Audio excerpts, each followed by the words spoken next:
Assalamualaikum warahmatullahi wabarakatuh. Perkenalkan, nama saya Nur Masyitah dengan NIM 18021089. Saya dari Fakultas Ilmu Sosial dan Politik, jurusan Administrasi Publik. Nah, jadi di sini saya akan menjelaskan tentang fungsi perencanaan dalam manajemen logistik. Nah, pengertian perencanaan. Pengertian perencanaan secara umum adalah proses untuk merumuskan sasaran dan menentukan langkah-langkah yang harus dilaksanakan untuk mencapai tujuan yang telah ditentukan. Nah, sedangkan secara khusus perencanaan logistik adalah merencanakan kebutuhan logistik yang pelaksanaannya dilakukan oleh semua calon pemakai kemudian diajukan sesuai dengan alur yang berlaku di masing-masing organisasi. Nah, dalam perencanaan juga memiliki beberapa manfaat. Nah, yang pertama, dengan adanya perencanaan, maka pelaksanaan kegiatan dapat diusahakan dengan efektif dan seefisien mungkin. Nah, yang kedua, dapat mengatakan bahwa tujuan yang telah ditetapkan tersebut dapat dicapai dan dapat dilakukan koreksi atas penyimpangan-penyimpangan yang timbul seawal mungkin. Nah, yang ketiga, dapat mengidentifikasi hambatan-hambatan yang timbul dengan mengatasi hambatan dan ancaman tersebut.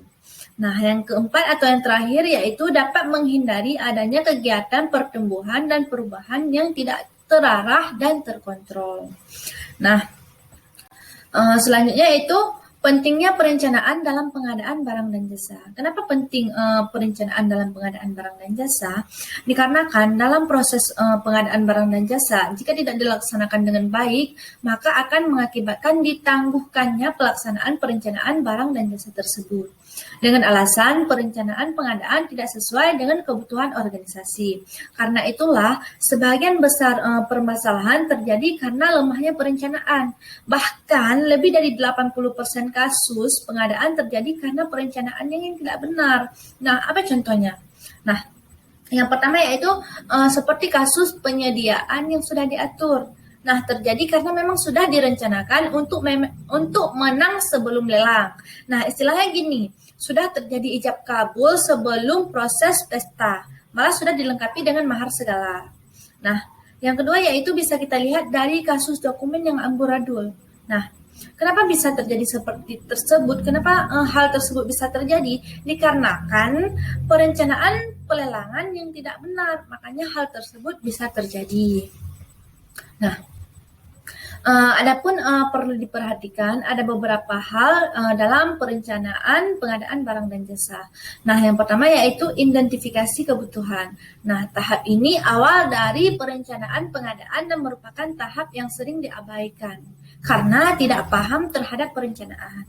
Nah, yang kedua yaitu penyusunan dan penetapan rencana penganggaran. Nah, pengadaan barang dan jasa tidak hanya memperhatikan biaya barang dan jasa itu sendiri, melainkan harus memperhatikan biaya administrasi dan biaya pendukung barang dan jasa yang akan diadakan.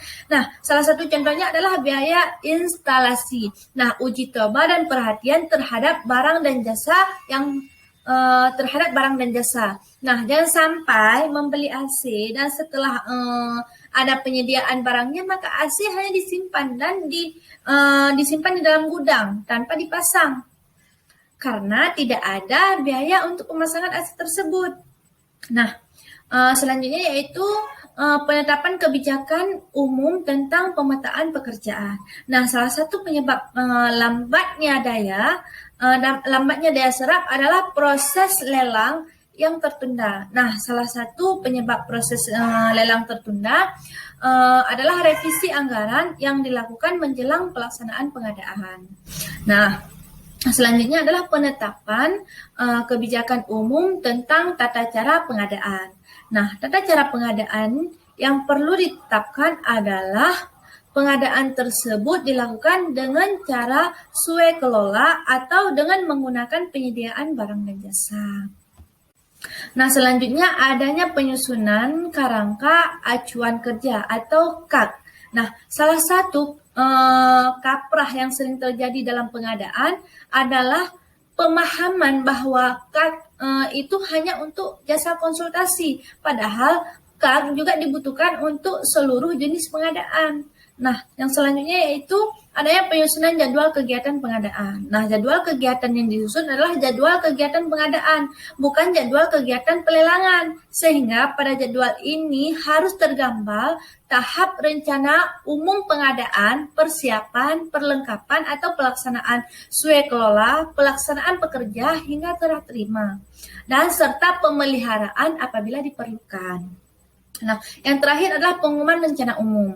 Nah, pengadaan PA mengumumkan rencana umum pengadaan barang dan jasa secara terbuka kepada masyarakat luas setelah rencana kerja dan anggaran yang bersangkutan disetujui oleh DPR atau DPRD. Nah, jadi mari kita wujudkan perencanaan pengadaan yang matang sehingga menghasilkan pengadaan yang kredibel untuk menyejahterakan masyarakat. Nah, selanjutnya yaitu perencanaan menurut Peraturan Presiden RI nomor 4 tahun 2015. Nah, dalam pasal 1 angka 1 Perpres 54 tahun 2010 sebagaimana telah diubah terakhir dengan Perpres nomor 4 tahun 2015 dinyatakan bahwa perencanaan adalah suatu proses untuk menentukan tindakan masa depan yang tepat melalui urutan pilihan dengan memperhitungkan sumber daya yang tersedia. Namun, dalam pelaksanaan pengadaan barang, terkadang kala ditemukan kendala yang disebabkan oleh beberapa hal, antara lain yaitu perencanaan pengadaan barang dan jasa yang kurang baik, tidak segera dilaksanakannya, pengumuman pelaksanaan pemelihara, penyedia, hingga belum merata kompensasi dari pengelolaan pengadaan. Nah, jadi itu saja yang dapat saya paparkan, lebih dan kurang saya mohon maaf. Wabillahi taufiq wal hidayah. Wassalamualaikum warahmatullahi wabarakatuh.